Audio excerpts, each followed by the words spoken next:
Assalamualaikum warahmatullahi wabarakatuh. Dengan Apuah lagi, teman-teman apa kabar semuanya? Salam hangat, jabat erat. Mau jalan-jalan nggak? Saya kali ini mau ajak Anda untuk jalan-jalan seputar Pulau Jawa ya.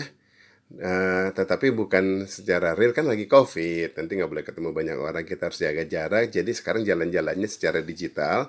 Saya akan ajak Anda jalan-jalan untuk ngelihat beberapa situs yang berisi informasi mengenai COVID-19. Dari mulai ada yang COVID-19 Go ID, kemudian ada Jakarta, Jateng, Jawa Barat, sampai Jatim. Saya hanya ambil ini minus yang Yogyakarta, karena yang gede-gede yang provinsi yang itu aja, ya, biar gampang aja untuk menampilkan, biar nggak lama juga kontennya. Oke, sebelum ini saya tutup dulu. Sebelumnya, kok malah ada gambar ini, ada si Superman. Jadi malu. Bentar, saya tutup lagi. Mana ini dia? Aduh, ada si Superman. Oke, dalam menampilkan suatu informasi, ya tentu di sini adalah kita harus berpikir bagaimana informasi tersebut dapat langsung membantu orang-orang untuk melihat dan kemudian langsung mendapatkan segera bayangan. Oke, ya. Nah di sini ada tiga faktor P, ya saya bilang di mana pertama adalah pradata, proses, kemudian presentasi. Ya, pradata itu apa? Adalah segala informasi yang masuk itu kemudian untuk diolah. Ya, saya bilang pradata karena semua informasi bukan berarti data menurut saya loh ya. Jadi informasi aja biasa masuk. Kalau semuanya dianggap data, nanti yang garbage, yang hoax, yang dan kemudian berdasarkan yang gadat juga dan lain sebagainya, akhirnya kecampur baur sehingga kita kemudian rancu dan kemudian butuh effort yang lebih tinggi untuk menganalisa kalau di belakangnya.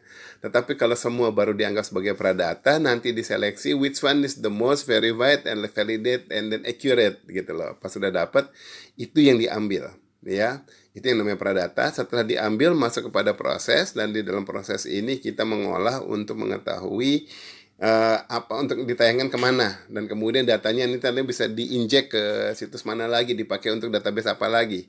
That is proses, karena dengan demikian data akan di-generate di dalamnya sehingga bisa multi-purpose ya untuk segala macam kebutuhan. Terakhir dalam presentasi, ya P yang terakhir presentasinya dia di sini adalah bagaimana menayangkan informasi tersebut secara user friendly, orang ngelihatnya langsung kemudian mengerti, dapat bayangan, ya dan kemudian nggak susah mencarinya. Itu di dalam proses presentasi gitu loh. Nah, di sini tentu ada tiga faktor faktor besaran. Oke, faktor besaran yang pertama adalah seberapa besar effort yang dilakukan dibuat untuk mendapatkan data tersebut.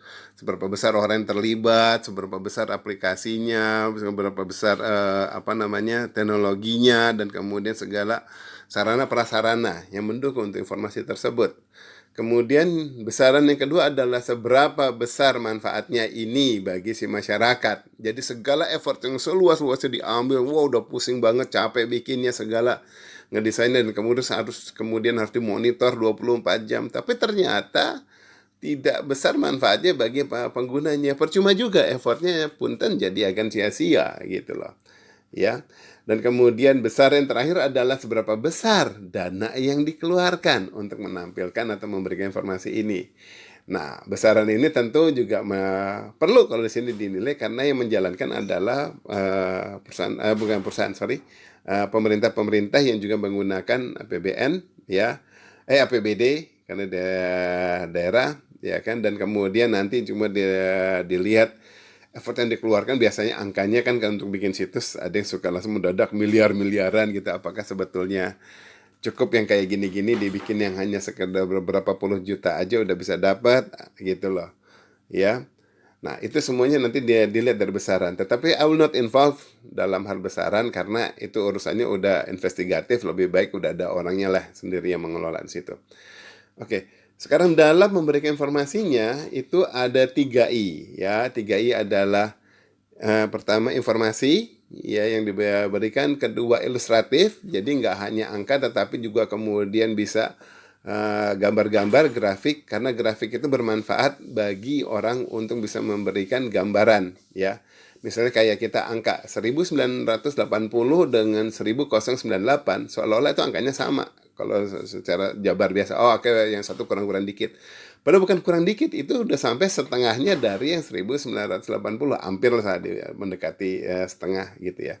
Nah, dengan memberikan grafik-grafik, orang langsung bisa tahu berapa besar dan kecil, karena orang itu lebih mudah untuk melihat kisaran-kisaran dalam bentuk besar, kecil, tinggi, rendah, berat, ringan, ya gitu loh. Ya, maka itu sebabnya grafik tetap bermanfaat. Dan grafik ini harus dibikin lebih beragam dalam hal warna, dalam hal intensitas, dalam hal kombinasinya, ya. Dan kemudian representasinya mau warna apa lebih real untuk mewakili warna apa enggak gitu loh. Misalnya kayak hijau biasa-biasa aja, kuning sudah mulai alert, dan kemudian kalau merah udah mulai ada bahaya gitu loh. Ya. Nah, kemudian yang terakhir adalah imajinasi. Karena imajinasi di sini bukan untuk membuat orang berhayal, tetapi untuk orang mampu berpikir setelah melihat ilustrasi yang ada, dia bisa berpikir apa yang akan dilakukan, ya, seberapa jauh ini bisa dimanfaatkan bagi dia, gitu loh. Ya, kemudian apa yang terjadi di sini, gitu loh. Oke. Nah, di situ semua ilustrasi yang ada bila mampu memberikan imajinasi sehingga orang bisa cepat untuk mengambilkan keputusan. Okay, enough talking about this. Now let's go directly to COVID-19. Are you ready? Ya, lihat.